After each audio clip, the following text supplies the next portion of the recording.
When I first saw the idea of the video, I just thought in two completely different beings because our topic to do the video was about cultural inequality. So I just imagined like, oh, a super free character and a super squared mind character to represent the different mentalities, different ideologies that will um, relate together. When developed those ideas, we found a situation full of inequality, cultural, discretely different beings, but they can do the same things, not the same way, but they can work on their own methods because those differences that can make them be judged can also make them be special and do things differently, and not necessarily that is bad. That is the knowledge that I think the film gave to the audience.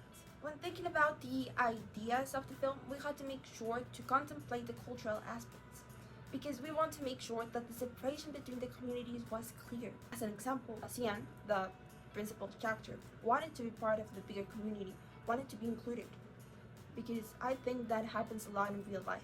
People sometimes want to be part of something else, even if that takes to lose their own ideals and thoughts.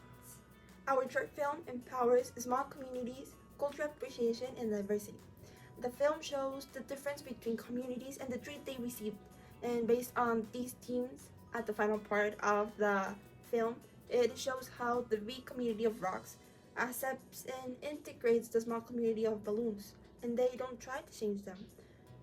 That's how it respects human rights. During the brainstorm, we had to be constantly making sure the ideas were new and not a copy of something we have seen before, to respect the property rights.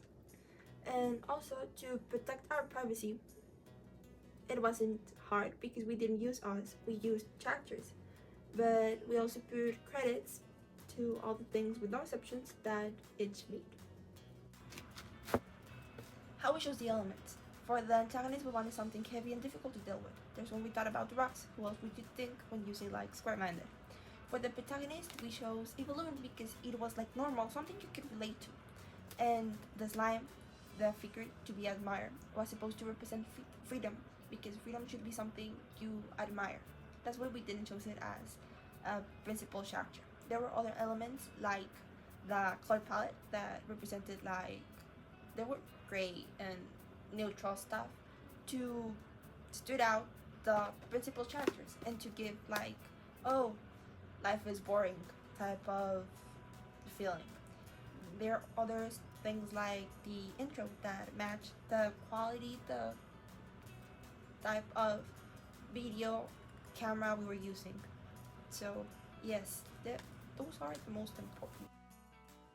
So what we used to do the video, we used primarily electronic devices to film, the camera to film, webs to write a script, the lights and lamps to light the sets. Oh, we also use specialized apps to do the edition. I think that's the most important. We use this ones because we're the most easy to get, and we usually do the videos with that. It's what we have on our hands. To end the behind the scenes, I'll talk about a problem we had during filming. I've never done stop motion, so comparing it to other videos I have done, it needs more patience. You can control more details, and it's really cool. I'm gonna try it again, but it's harder, way harder. Like, we just were stuck trying to capture falls because, like, you took the photo, but the object fell, and we needed it to go slower, and we can focus the image. The resolution was kind of bad. To solve it, we thought in just eliminating those things, but the sequence will look weird, so that wasn't an option. We also thought of using threads, but we didn't have because we didn't thought that was gonna happen. So finally, we recorded videos. We take a lot of shots of different faults to try to imitate the sequence it would follow at integrating it. So that'll be all. Thank you.